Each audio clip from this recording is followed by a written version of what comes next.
అందరికీ నమస్కారం. కేంద్ర ప్రభుత్వం ఒక మంచి నిర్ణయాన్ని తీసుకుంది.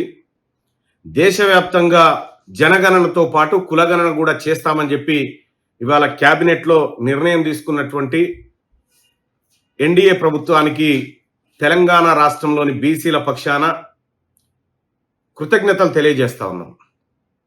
అయితే 1931లో ఆగిపోయినటువంటి కులగణన 90 సంవత్సరాల తర్వాత మళ్ళీ కులగణన చేస్తామని చెప్పడం, ఈ దేశంలో ఉన్నటువంటి మరి ముఖ్యంగా బీసీల జనాభా ఎంతుందనేది ఇప్పటికీ ఆ బీహారు, ఆ తర్వాత కర్ణాటక, తెలంగాణ రాష్ట్రాలు చేసినప్పటికి కూడా ఒక బీహార్ మినహా ఏ రాష్ట్రం కూడా స్పష్టమైన డేటాను బయటపెట్టలేదు.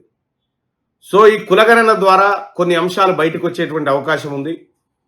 మరి ముఖ్యంగా మొన్న జరిగినటువంటి క్యాస్ట్ సెన్సస్లో జరిగిన అవకతవకలు ఇవి బయటపడేటువంటి అవకాశం ఉంది. రెండోది, బీసీల జనాభా తెలంగాణ రాష్ట్రంలో 56.7% ఉందని రాష్ట్ర ప్రభుత్వం ఏదైతే చెప్పిందో ఈ లెక్కలు కూడా బయటపడేటువంటి అవకాశం ఉంది.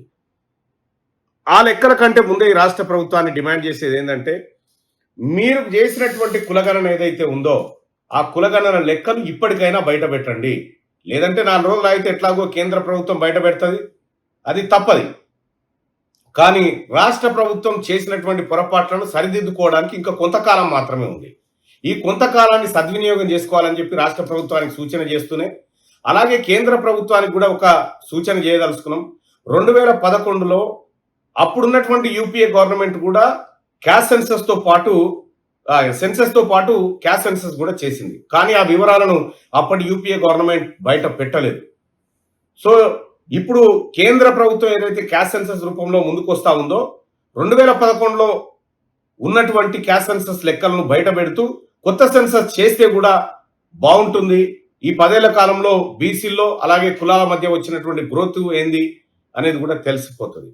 కాబట్టి మరొకసారి తెలంగాణ బీసీ అందరి పక్షాన, బీసీ ప్రజల పక్షాన కేంద్ర ప్రభుత్వానికి కృతజ్ఞతలు తెలియజేస్తా ఉన్నాం.